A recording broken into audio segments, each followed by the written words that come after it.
Sublime gracia del Señor, que un pecador salvó.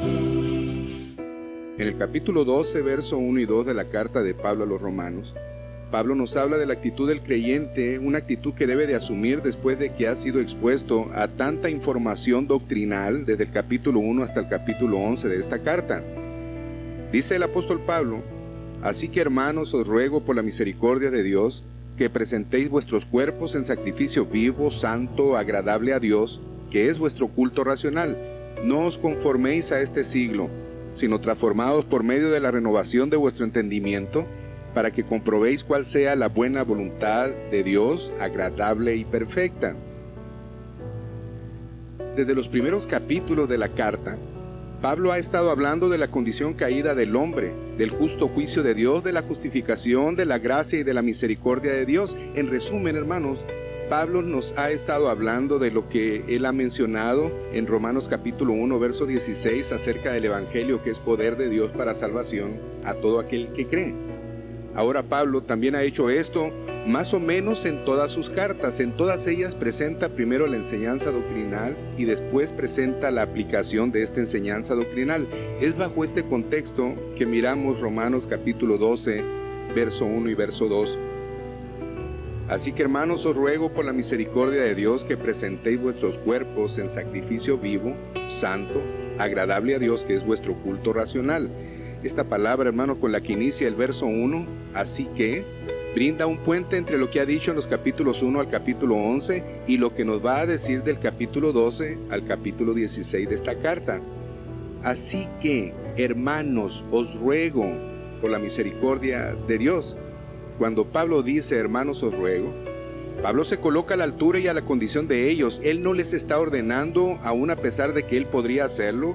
Pues, hermanos, notamos en las Escrituras que Pablo fue llamado por el Señor para ser apóstol, y Pablo tiene la autoridad conferida por el Señor como apóstol para dirigirse ante ellos y ordenarles si esa fuera la condición. Pero Pablo dice que se coloca más bien, según el verso 1 del capítulo 1 de Romanos, como un siervo de Cristo, y les ruega y les exhorta por las misericordias de Dios. Ahora, hermanos, estas misericordias de Dios son claramente las manifestaciones de su gracia, pues dice Pablo en Romanos 5:8, mas Dios muestra su amor para con nosotros en que, siendo aún pecadores, Cristo murió por nosotros. Esta es manifestación de misericordia.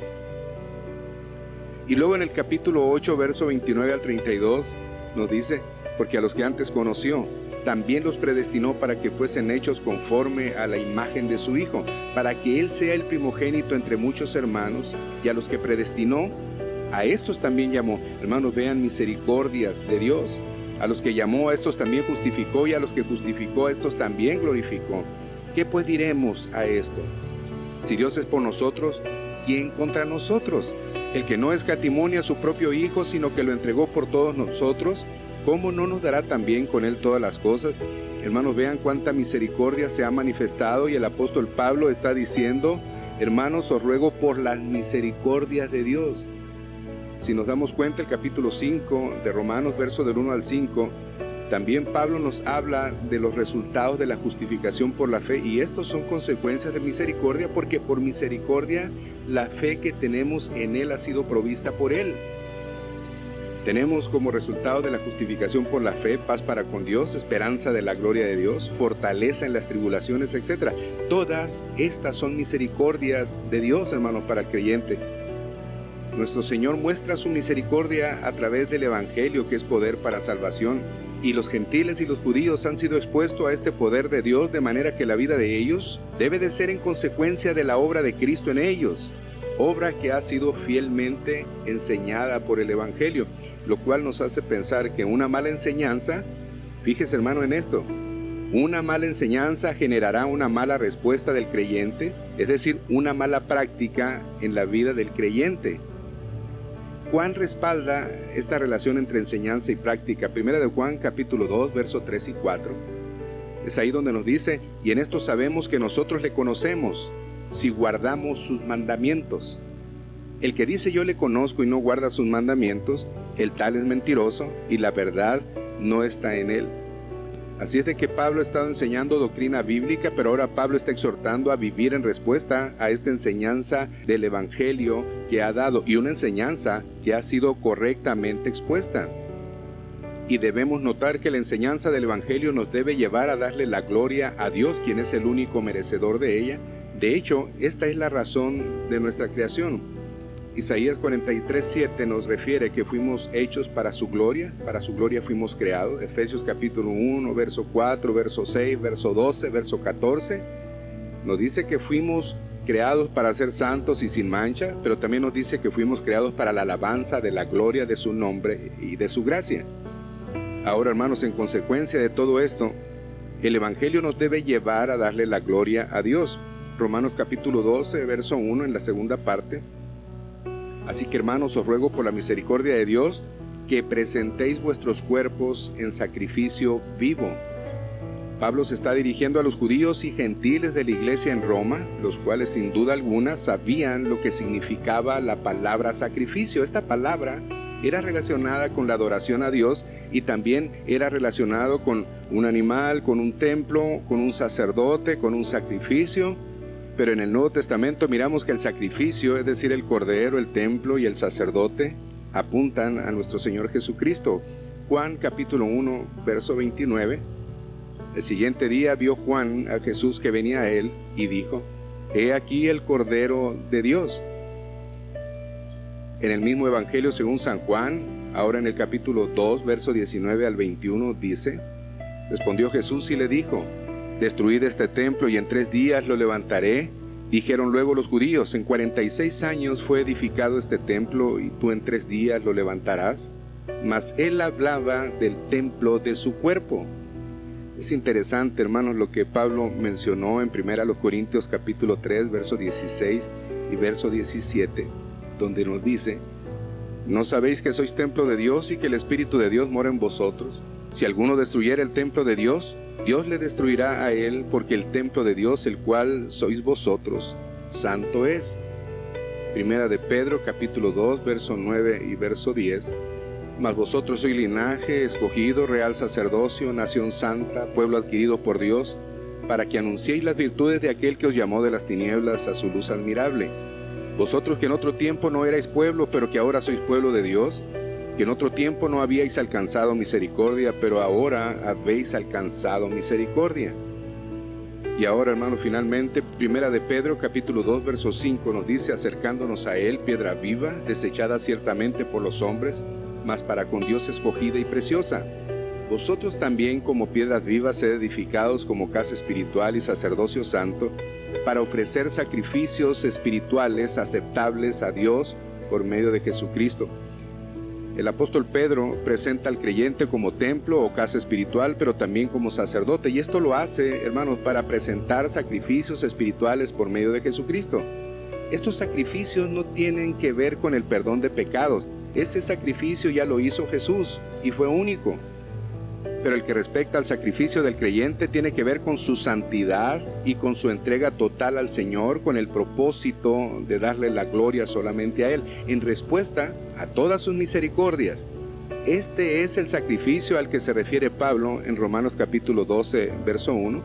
Así que, hermanos, os ruego por la misericordia de Dios que presentéis vuestros cuerpos en sacrificio vivo, santo, agradable a Dios, que es vuestro culto racional. Y surge una pregunta aquí: ¿por qué Pablo nos dice que presentemos nuestros cuerpos en sacrificio vivo? Simplemente, hermanos, es porque sin Cristo en nuestras vidas, a través de nuestros cuerpos, ofendemos cotidianamente al Señor con nuestros pecados. Y por otro lado, con Cristo en nuestras vidas, con cada miembro de nuestros cuerpos le serviremos. Romanos capítulo 6, versos 5 al 6, nos dice: porque si fuimos plantados juntamente con Él en la semejanza de su muerte, así también lo seremos en la de su resurrección, sabiendo esto, que nuestro viejo hombre fue crucificado juntamente con Él, para que el cuerpo del pecado sea destruido, a fin de que no sirvamos más al pecado. La razón de presentar nuestros cuerpos en sacrificio vivo es para mortificar o destruir el pecado que todavía hay en nosotros. Es para vivir para su gloria, ya sea comiendo o bebiendo. Debemos hacerlo para la gloria de Dios. Comemos, bebemos y hacemos muchas cosas todos los días, hermanos. De manera que todos los días debemos de estar glorificando al Señor, separándonos del pecado y viviendo para su gloria. Pero no podremos presentar nuestro cuerpo en sacrificio vivo sin la renovación de nuestro entendimiento. Verso 2. No os conforméis a este siglo, sino transformados por medio de la renovación de vuestro entendimiento, para que comprobéis cuál sea la buena voluntad de Dios, agradable y perfecta. No debemos creer que nuestra santidad tiene que ver con nuestro deseo de cambiar de prácticas, más bien tiene que ver con que dejes que la espada del Evangelio penetre hasta lo profundo de nuestra mente y nuestro corazón y destruya nuestra antigua manera de pensar, de valorar, de actuar. Pues hermanos, estamos amoldados a este mundo y a la vieja manera de pensar, aquella en la que estábamos cuando vivíamos en nuestros delitos y pecados. Efesios capítulo 2, verso del 1 al 3, nos dice claramente que Él nos dio vida a vosotros cuando estaban muertos en vuestros delitos y pecados, en los cuales anduvisteis en otro tiempo, siguiendo la corriente de este mundo conforme al príncipe de la potestad del aire, el espíritu que ahora opera en los hijos de desobediencia, entre los cuales, dice el apóstol Pablo, entre los cuales también todos nosotros vivimos en otro tiempo en los deseos de nuestra carne, haciendo la voluntad de la carne y de los pensamientos, y éramos por naturaleza hijos de ira, lo mismo que los demás. Esa renovación, hermanos, de nuestra mente, la inicia nuestro Dios en la regeneración. Tito capítulo 3, verso 5, nos salvó, no por obras de justicia que nosotros hubiéramos hecho, sino por su misericordia, por el lavamiento de la regeneración y por la renovación en el Espíritu Santo. De manera que la renovación de vuestro entendimiento va en consecuencia de que el Evangelio inunde por completo nuestras vidas, de tal manera que nuestros pensamientos, sentimientos, emociones y actitudes estén empapadas de Él.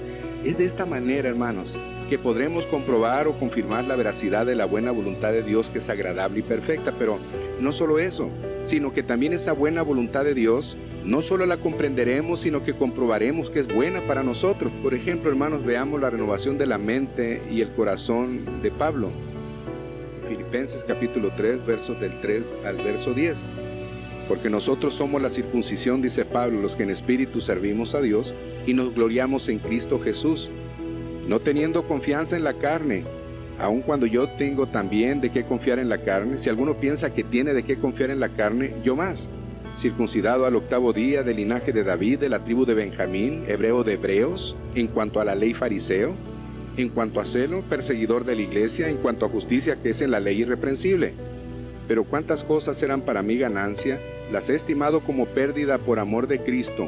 Hermanos, la mente de Pablo fue renovada desde el momento que iba camino a Damasco, dice Hechos capítulo 9. Así que sigue diciendo en Filipenses capítulo 3, verso 8, y ciertamente aún estimo todas las cosas como pérdida por la excelencia del conocimiento de Cristo Jesús, mi Señor, por amor del cual lo he perdido todo y lo tengo por basura para ganar a Cristo y ser hallado en Él, no teniendo mi propia justicia que es por la ley, sino la que es por la fe de Cristo, la justicia que es de Dios por la fe, a fin de conocerle y el poder de su resurrección y la participación de sus padecimientos, llegando a ser semejante a Él en su muerte. Hermanos, esa conversión de Pablo, dice en el capítulo 9 de Hechos, verso 3 al 6, mas yendo por el camino aconteció que al llegar cerca de Damasco, repentinamente le rodeó un resplandor de luz del cielo, y cayendo en tierra, oyó una voz que le decía: Saulo, Saulo, ¿por qué me persigues? Él dijo: ¿quién eres, Señor? Y le dijo: yo soy Jesús a quien tú persigues. Dura cosa te es dar coces contra el aguijón. Él, temblando y temeroso, dijo: Señor, ¿qué quieres que yo haga? Y el Señor le dijo: levántate y entra en la ciudad, y se te dirá lo que debes hacer. Pablo ha tenido todo por basura con tal de ganarse a Cristo y de vivir en su voluntad. ¿Qué quieres que yo haga? Fueron las palabras de Pablo al Señor Jesús. Pablo se gozaba en la voluntad de Dios, aun cuando esto implicara que en alguno de sus casos sufriría, y Pablo comprendía esta situación de manera que la llamaba leve y momentánea, según a los Corintios capítulo 4, verso 17 al verso 18, porque esta leve tribulación momentánea produce en nosotros un cada vez más excelente y eterno peso de gloria.